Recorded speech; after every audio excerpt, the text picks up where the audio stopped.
Përshëndetje të nderuar zonja dhe zotrinj. Ja ku po ritakohemi bashkarisht me rrëfimin e radhës. Këtë herë do t'sjell një rrëfim të lexuar nga vetë unë. Do me thënë nuk do t'jetë një rrëfim në telefon, sepse djali në fjalë ka një histori shumë të dhimbshme dhe dëshironte që këtë rrëfimin t'ja lexoj unë, përfshirë këtu edhe frikën se mos ta zbulonin se kush është, atë stresin e madh që në fakt ai ka kaluar në jetën e tij. Sot do ndalojmë te një histori që ka të bëjë mes një djalit edhe një nën që ka refuzuar fëmijën e saj. Por ky djalë sot ka arritur që të merr një mirësi në jetë, duke besuar tek Zoti që Zoti ditë të bëjë gjëra të bukura. Pasi që ky djalë është rritur në jetimore, Zoti e ka surprizuar në formën më të mirë. Unë dua të ndaj këtë letër e cila ka mbërritur në redaksin time me të gjithë ju. Përshëndetje Tiranë. Unë që po shkruaj këtë letër, jam një djalë me origjinë nga Kosova, por jam rritur në shtëpinë e jetimëve në Tiranë. Historinë time të vërtet e kam kuptuar në moshën 16 vjeç. Nuk mund të them që jam rritur pa dashurinë e edukatorëve. Përkundrazi, edukatorët kanë patur një respekt jashtëzakonshëm ndaj nesh, saqë na kanë trajtuar si fëmijët e tyre. Deri në moshën 16 vjeç, jam rritur me mendime të ndryshme, me ankthe, duke pyetur se ku është familja ime, ku ndodhet familja ime. Gjatë vizitave që bëheshin rreth jetimëve, mendoja që kjo gruaja që po vinte jashtë dritares në oborin e jetimores, ndoshta mund të ishte ime më që kishte ardhur të më kërkonte. Por kur mbrinte brenda në korridor, ajo ishte një grua që kishte ardhur thjesht për të bërë një donacion apo për të ndihmuar këtë jetim. Dhe jeta ime mbeti thjesht në kërkim të vërtetës time.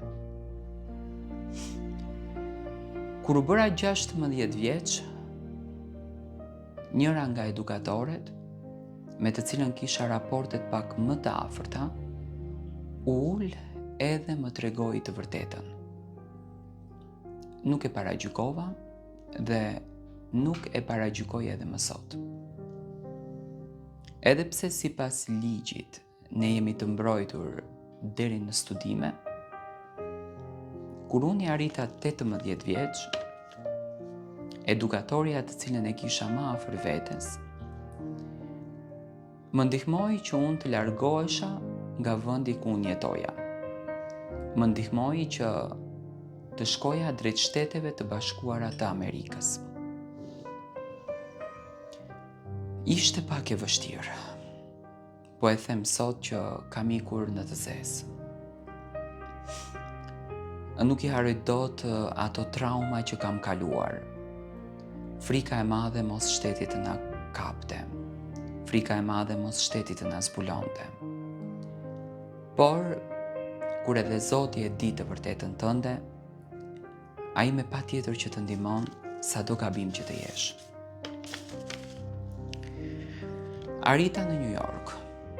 Më priste njeriu që më premtoi se do të më merrte. Fillimisht u vendosa në një apartament ku punoja disa punë, nuk them një e dy, por disa punë, për të siguruar një të ardhme më të mirë. Avash, për 2 vite e gjysmë, fillova që të rehatohem. Fillova që të rregulloja jetën time. E rregullova. Sot i bëj 9 vite këtu në Amerikë. Kam arritur që të siguroj kushtet mira.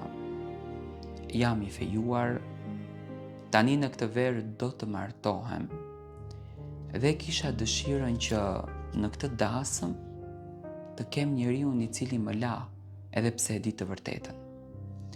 Mua më është thënë që nuk më ka dashur, sepse kam ardhur nga një martesë e pa dëshiruar, nga një lidhje që nuk ka qenë e pranueshme në ato vite. Por gjithsesi unë doja t'i them që jeta më mësoi që sado që të humb, përsëri fiton kur t'je i pastër me veten dhe Zotin e ke pranë. Kam nisur të kërkoj 2 herë se ku mund të jenë. Nuk e di nëse kam vlezër, nëse kam motra, por e çuditshme është që asnjë gjë nuk më është shfaqur. Ndoshta ato më kanë harruar, ndoshta janë në një vend të largët. Por unë sot ndjem krenar me veten, sepse nga jetimorja mundesha të përfundoj edhe në rrugë. Mundesha që të bëhem një njeri jo i denj, një njeri me shumë probleme, një njeri me shumë zënga. Por unë çuditërisht nuk e përzjodha këtë. Unë përzjodha që të isha një djalë i cili ndiqte ëndrat e tij. Në Shtetet e Bashkuara të Amerikës, sot me të gjithë të drejtat e plota këtu, unë kam nisur të ndjek edhe disa studime. Studime sepse dua të bëhem një shembull i një shqiptarit në Amerikë, edhe pse nga jetimorja, diti të ngritet edhe të lartësohet. Por pengu më i madh që e kam më vete është familja ime, rrethi im edhe nëna ime. Nuk e di, ndoshta zemra e një nënës e kërkon fëmijën e saj. Ndoshta ajo do ta dëgjon këtë histori dhe do ta gjen veten se dikur një djalë me origjinë nga Kosova është lënë në jetimore në Tiranë.